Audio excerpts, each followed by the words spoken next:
Hey everyone, and welcome to the Creative Financing Podcast. I'm Nicole Kamanjian. I'm here with Cody Richard and the host of this show, Jeff Rappaport. This is episode 242, and today we're going to go over part 3 of how to determine when and how to write creative financing offers. While listening to this episode, if you guys have questions, please head over to the Creative Financing Podcast Facebook group. If you're not part of the community, just search the Creative Financing Podcast in Facebook and ask to join. There will be a live session on the second Thursday of every month, so bring your questions. If you're watching this on YouTube, you can ask your questions in the comments below. Lastly, we want to thank you for subscribing, liking, and sharing this podcast with your friends. All right. Part 3. Cody, you have been a superstar the first 2 parts. Can you keep it going? What a storyline. So We're just missing the music. It's like a game show. What we're going to do is I'm going to pick a lead for you, and then I'm just going to let you do what you would normally do other than running comps. I figured we don't need to run comps, right? So Sounds good comps, to me. no rental comps. All right. So here's our example. Okay. And this is truly like a lead I'm dealing with. And I haven't written any offers, so I may just take what you do and write it for us. So but here's what we have. It's a single family home, 4-bed, 2.5 bath, built in 97, 2,400 square feet, less than a quarter acre. It's vacant. If I remember the story, she bought this property for her children to live in, and now they've all moved, bought their own homes, and she doesn't want it. And she's mentioned something. She will not do a lease option. She doesn't want to be responsible for anything. Okay. HOA is $45 a month. Taxes are about $400 a month, and it's free and clear. The property probably has been semi-updated, and so like kitchen and baths have some updates, but not fully. Windows were done 6 years ago. Roof 7. And what kind of market is this? Is this Midwest, East, West Coast? That's a great question. Let me think. Where is it? It is in. We can make it up too if you're not sure. No, I can tell you. You're writing this offer for him, remember? No, that's right. True, this It is needs free to be labor. accurate. It's free labor. You Yeah. kind of figure out where it is, and it is in Texas. I don't know why I Texas. didn't know that. Okay. Okay.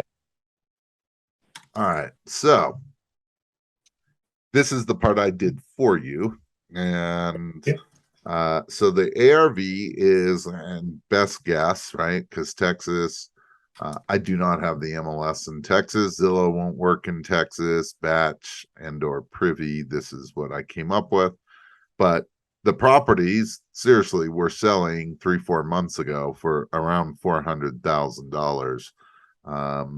But it is on the market for $340,000.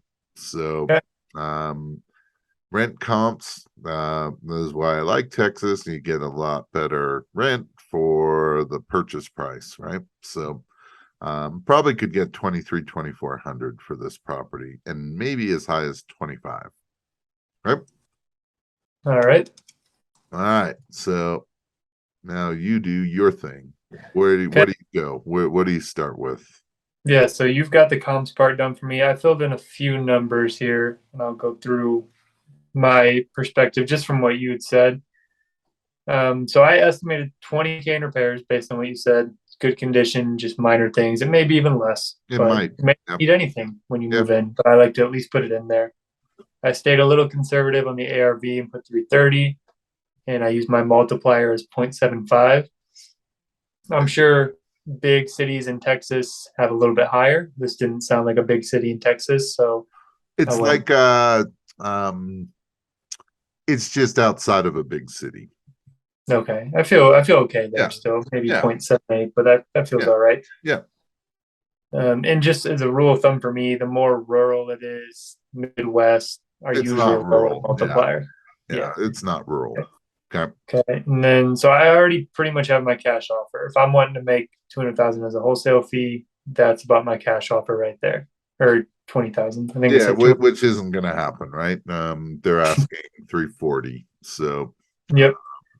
and I think she had it at 350, and has dropped the price. Okay. Which is not unusual, correct? I mean, this is No. not a cash offer kind of deal. hmm And for me, I still put it in there just to Okay. show them, hey, if you're asking cash, it's going to be low. Yeah. So terms is what you're looking at here. And I'd much rather make that cash offer with one or two or three other offers that are significantly higher. You don't get yelled at anywhere near the amount of time. Yeah. Yeah. And so with what you said, seems like there's plenty of room to have different exit strategies with what it's worth and what it's renting for. Seems like we can make some stuff happen.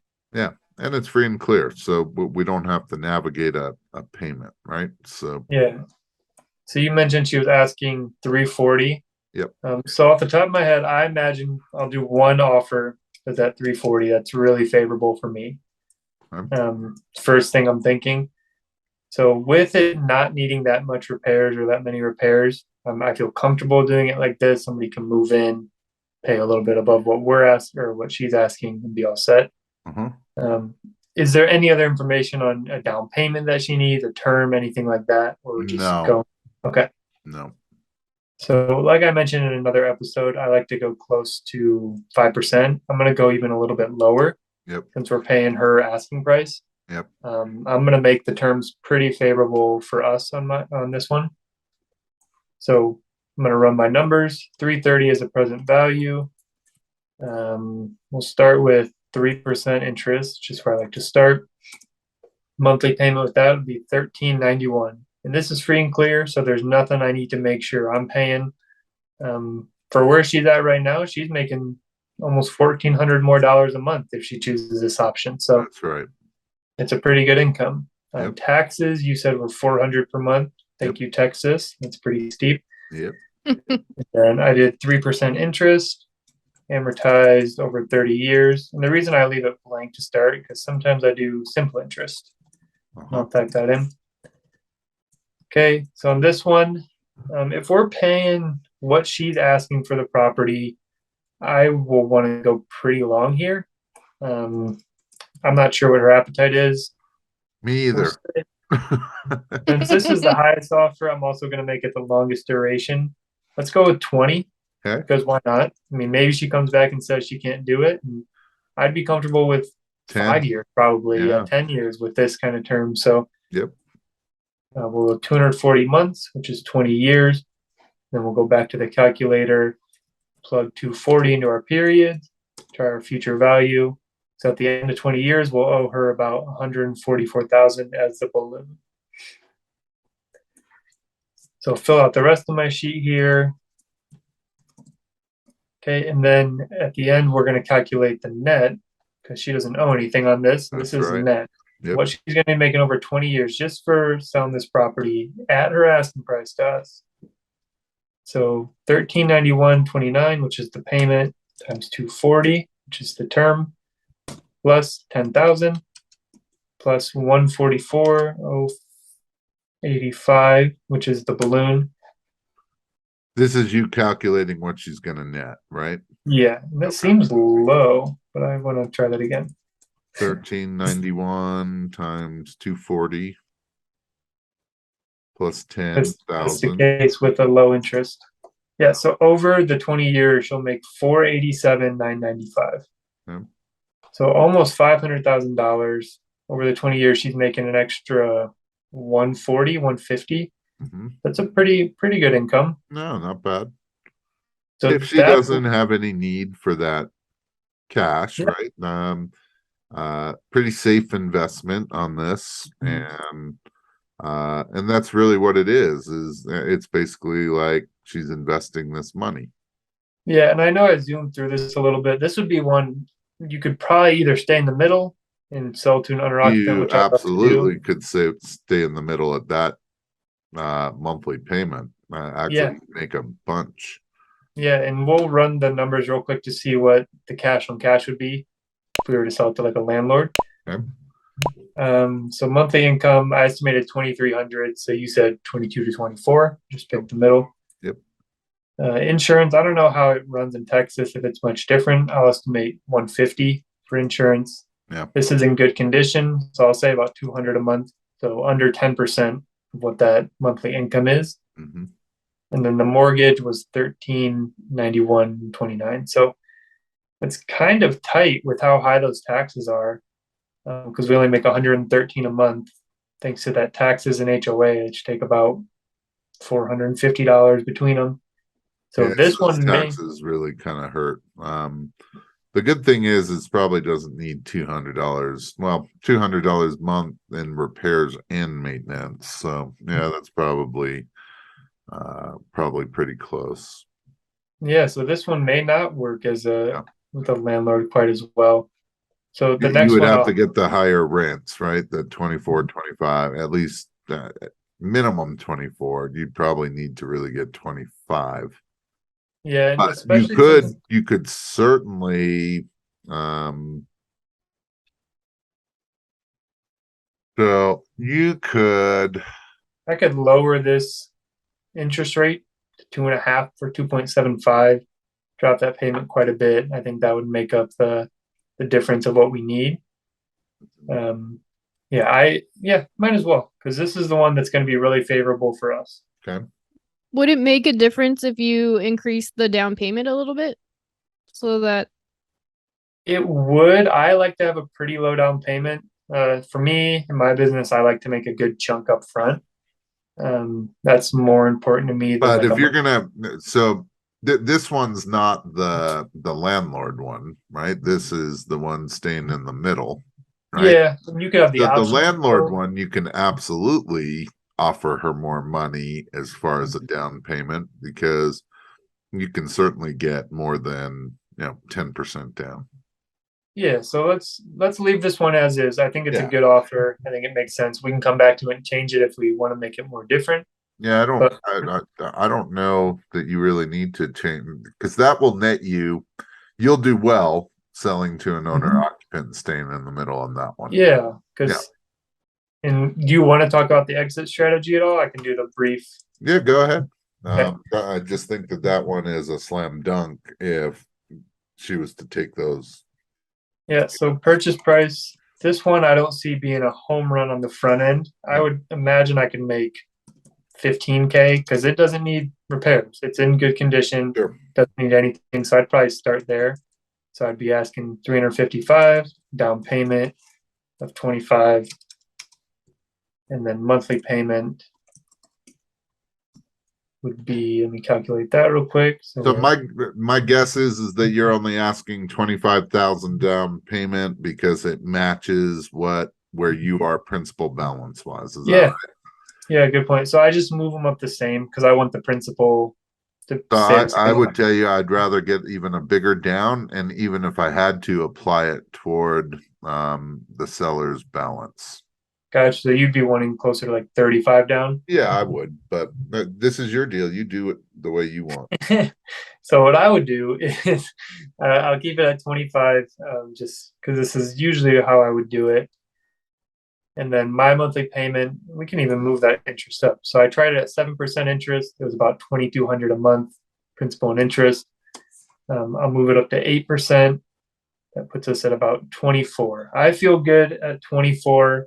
Yeah, the only issue is that you got to add the taxes and insurance. So I just thought about that. that's like 550 more. Yeah, so let's move it back down to 7. So at 7% interest, the payment is 21.95. Mm-hmm. So that's what we'd be making per month. Yeah, they're paying 400 in insurance in taxes on top of that. Yeah, you're making $800 a month cash flow. So yeah. Yep.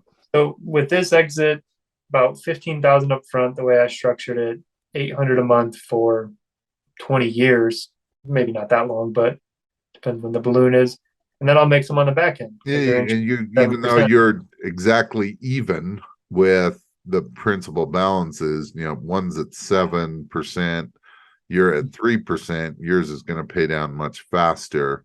And to be honest, at a 7% interest rate, you probably don't have much of a reason to go get refinanced at any Yeah, time in the near that's future, true. right? Yeah, because it's So, not going to get much better. it really isn't. And yeah, for the sake of example, I also pulled up the balloon payment. So after their 20 years, they'll owe about 189,000, whereas I'll owe Yeah, all of a 144,000. sudden you got a nice back end to the whole thing. Yeah, Yep. another 45,000 on the back. Yep. So that's option one. I like I'll that. go through an option two here. And in this situation, I'd probably only do two in the cash offer. So I'm going to delete these other two. Okay, call that option three. All right. So for the second one, like we said at the first one, this is the one that hits their purchase price and the terms are really good for us. Uh-huh. So I'm gonna come down. We'll come down to 320. And the reason I picked 320 is it's still pretty close. Jeff said ARV was 325 to 340. Yeah. We're still below that. Marking it up, there's still going to be room for someone to be at or below what it's actually worth. We're going to come up quite a bit. So this one would probably be for a landlord. So I'd be comfortable with like 25,000 as a down payment. Okay. And yeah, that's again arbitrary. And I picked that because I think we can get quite a larger down payment than we did on the other one. So I feel comfortable moving it up to make it let's see good what the 15,000 higher. Yeah. So our present value is going to be 390 or 295. And I'm going to start the interest rate same place as we did on the other one at 3%. So that monthly payment's $1,243.73. Still going to be a little tight. Yeah, it's still pretty high. And something that I will do here is I'll get to that in a second. So add in the taxes. I'll fill this out just for example. Okay, so this one I would say still needs to be a pretty long term if it's going to be tight. Because I am thinking I might want to either spread out the amortization, so make it over 40 years to get that payment down even more. So if I were to amortize it over 40 years versus 30, so we'll change our period to 480 months, recalculate the payment. So it's a little over $1,000 now. So that creates quite a bit more cash flow than what we had before. So if I go back over to the comp sheet that I used, our cash flow is now $448 a month. And what did you do to get that additional cash flow? You lowered what?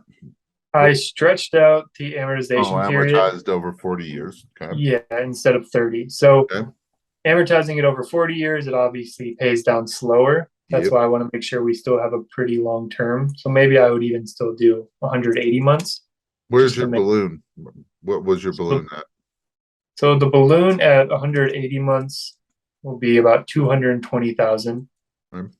The balloon at 120 months would be about 250,000.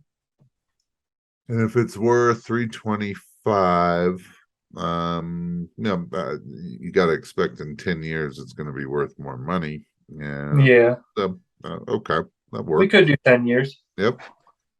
So I'll leave it at a 10-year balloon then. So at a 10-year balloon, it's going to be $250,000. And then we'll see what they gross just for the sake of example. Net, correct.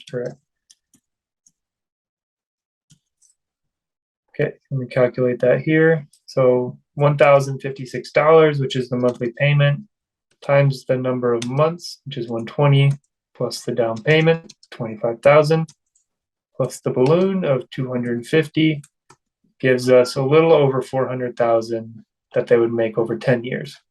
And how much did they make in the first one? They made about 480. Okay, so if we're staying in it 10 more years, right? You get about $80,000, yeah. Which may not make as much sense to stay in it for 10 additional years to make, $87,000. It's basically $8,700 a year, right? Yeah, and that, like you said, that's not too different. I usually like to make the difference over $10,000 a year. Yep. So something I'll look back at doing is, instead of amortizing over 30 years, what if we did do 2.5% interest instead? Yep. So we'll check that. We'll do 2.5% interest over 360 months. Or yeah, our monthly payment with that's going to be about 1,100. So still a bit high. Yep. Compared to where we'd want to be.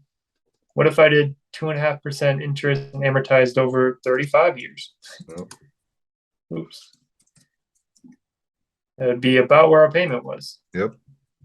But it's almost the exact same. It's $1,054 instead of $1,056. Mhm.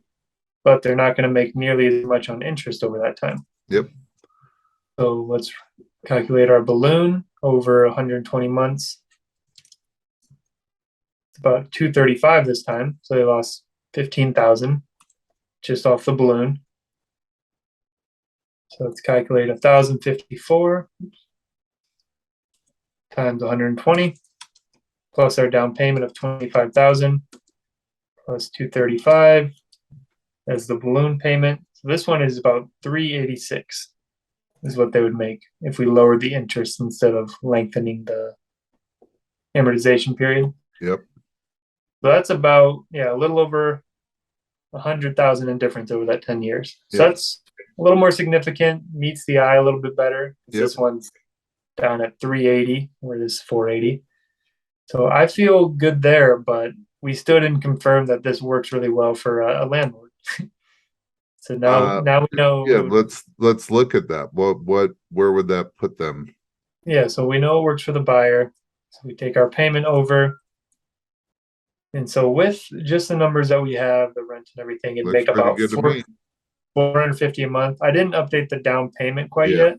Mm-hmm. So the down payment on this one, so I would be asking probably 50 down. Mm-hmm. Yeah. Yep. So that'd be a $50,000 down payment from them. And there's not going to be any repairs up front since it's in pretty good shape. So I'll take that out. So that gives us about a 10% cash on cash. And how long of a term is it? 10-year. You could probably still sell that. You'd probably still get that $50,000 down payment. And even because it's long enough term and there's a decent cash flow, and it's the cash on cash was almost 11. So and that interest rate's probably pretty enticing to anyone that's going to be at 2.5. So I feel comfortable with that. It's a completely different option. I'll get more as a wholesale fee or down payment up front, whereas with the other one, I would just get a little less up front and then more over time. So I still prefer option one, but option two. Why wouldn't you want option two for the same reason that you want option one? I could. Yeah, very well could stay in the middle. No, you got even more cash flow. The tough part is the down payment. So what if you only got 25 grand down to cover, but now you're making over $1,000 a month cash flow? Yeah, still enticing. You can still look to move it both ways. And where I'm at, I would love to just have the monthly cash flow. So see, it almost would be worthwhile to make two offers. If one's 20 years, to be one like 8 or 10 years.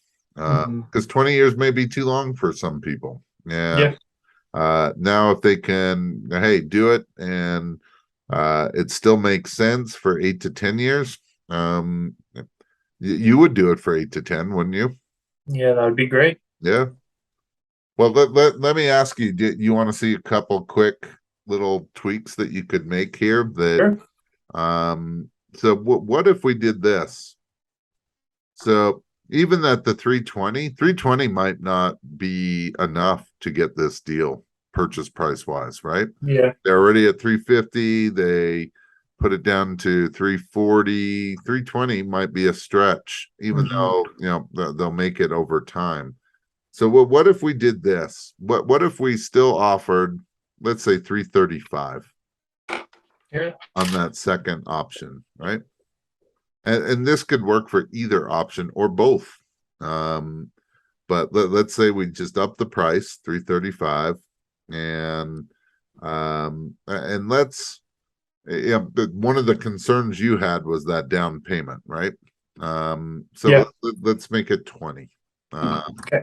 which is, more closer to that 5% range. And but let's up this payment.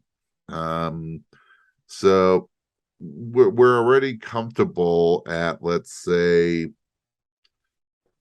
if we are even going to rent it, where would we, 1250, I think, was like the max. Yeah, for what our payment could be. Yeah, so let's offer 1250. Okay. You don't need to put it in here. Oh. We're not doing anything with that. Let's just offer 1250. Okay. Jeff's making his own rules. Yeah, Yeah, no interest. principal only. That's right. For 2.5 years. Okay. 2.5 years. Interesting. Yep. And then we're going to offer interest after that.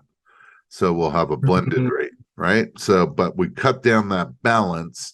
So now we could offer a little better interest rate and still get, so we can make this person, the seller, some money over some time, but we can't do it right from the beginning.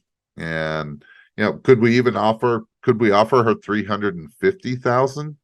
Sure could. But we're going to blend it. So now after, let's say, 2.5 years, what will that be? 12, 15, 30, $37,500, right? Off of the principal balance. As the human calculator. I just do this enough. So now that becomes our principal balance. So now if we put that into the calculator, 277,500. Okay. What kind of, let's see, what if we offered 4.25% interest? 4.25 would be about $1,300 a month. All right, so that's too high. So let's go down to 3.75. That would be $1,285. And we're starting to get in that range, right? So, we could even offer this for 5 more years, and then we could offer even a higher rate at the end of that 5 years. That way, the longer they stay in it, the more money they make. And my only question is, how do you explain this to them well? Like, do you get a lot of confusion when you talk about blended rate? No, really, what I'm going to show is that, hey, for the first 2.5 years, I'm going to make you a payment of $1,250 a month, and there's not going to be any interest, mostly because I'm paying top dollar in a declining market, and I don't, I'm going to try to use this as a rental, and unless you want to accept a really low interest rate for the whole term, this is a way that I can pay you more so that you get a better return over time. And so the payment's going to stay around the same. The difference is that the longer you stay in it, the more interest you're going to make. Does that, unless you have something to do with this money, what's a safer bet than just investing in this property, right? Because eventually the market's going to turn around, just like it just did, right? It's been on fire for several years. Now it's turning the other way. This allows me to make sure that you don't get this back in a declining market, right? Yeah. And then as it starts coming back, now I'm paying you more interest. Does that make sense? So to me, that's one of the things we could do. We could also do subordination on this, where, hey, and we're not going to go crazy. It's free and clear property, but hey, we could offer her $50,000 down payment, $55,000, right? and not going and borrowing this from a bank. We would just find a private lender, and I'd come to you, Nicole, and I'd say, Nicole, how'd you like to make some good money? And your response would be what? What do you mean? What are we Well, talking about here? what if I could get you a really good return on money that is about as safe as it could possibly be? Would you have some interest? Yes, definitely. Are you getting at least 8% on all your money right now? Do you have any retirement account, Nicole, that you're getting at least 8%? And I mean, almost. I wish I could tell you it's guaranteed, but it's about as guaranteed as I can tell you it would be without actually guaranteeing it. Would you be interested? Where do I sign? That's right. Because hey, I want to borrow 55,000 on a property that's worth at least 340, right? And you'll be in first position. And I'll pay you monthly, and I'll pay you interest only. I'll pay you principal and interest. I'll do whatever you want. But can you imagine that you're never that this is guaranteed money every single month? Perfect for your IRA that you could make tax deferred or tax exempt for the next 8 years, 10 years, 12 years, 15 years, whatever it may be. And do you see any way that you could possibly lose? Because the seller is going to take back a balance of $290,000, $285,000. Do you think they're going to let that go away? Nope. They're going to protect your position at all costs. You kind of hope that they go away, and you end up with this property for $55,000. Would you agree? Yes, 100% agree. You won't get it, by the way, but you can certainly hope for that. But this is about as good of an investment as you could ever make. Would you agree? Agreed. All right. So there are some, when these are free and clear, there are just so many different ways, and sometimes it can be too many ways, right? So you can look at this too difficult. But when I saw you struggling with this one, right, where it really doesn't become a good rental, could we make it a good rental? We could. We could figure out how to do it. And Yeah. but to be honest, I don't know why we would try to figure out to make it a good rental. I think I would just figure out how to make it another option for you to sell to an owner occupant. One might be better than the other, but I'd take one over the other, but I'll take either to get the deal. So Yeah, no, that makes sense. Awesome. Any questions? No, and just for wrapping this one up, over 7.5 years, the seller net almost 380,000, or a little over 380. Whereas with the other one, over 10 years, the seller net about 386. Yeah. So pretty comparable there. Yep. Shorter term. And if you show that, easy convincing, right? Yeah. What people don't necessarily like, could I just say, look, I'll pay you $375 for this property, but I'm just going to pay you principal only payments of this much for this long. I certainly could. Could I offer $390? Yeah, could.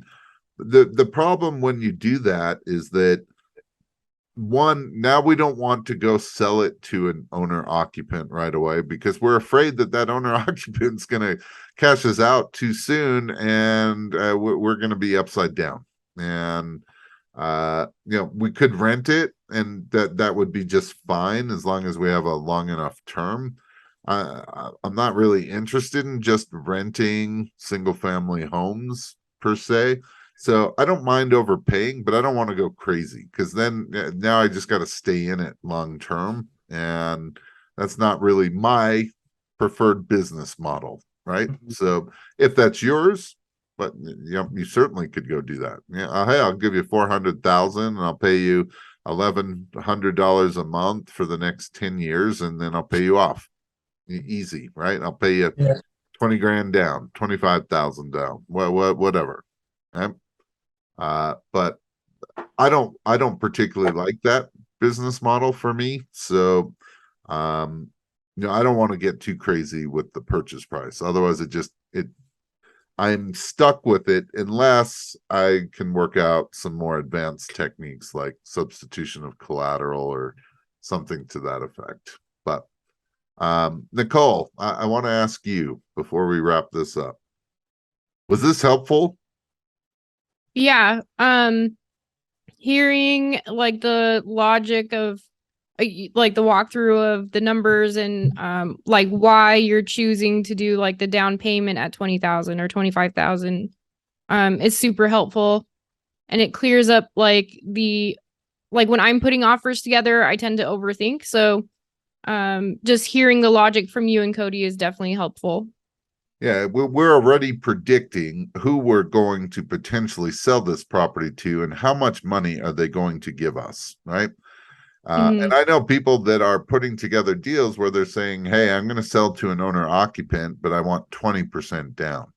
You might get 20% down, but I don't think I want to base my deal on that, right?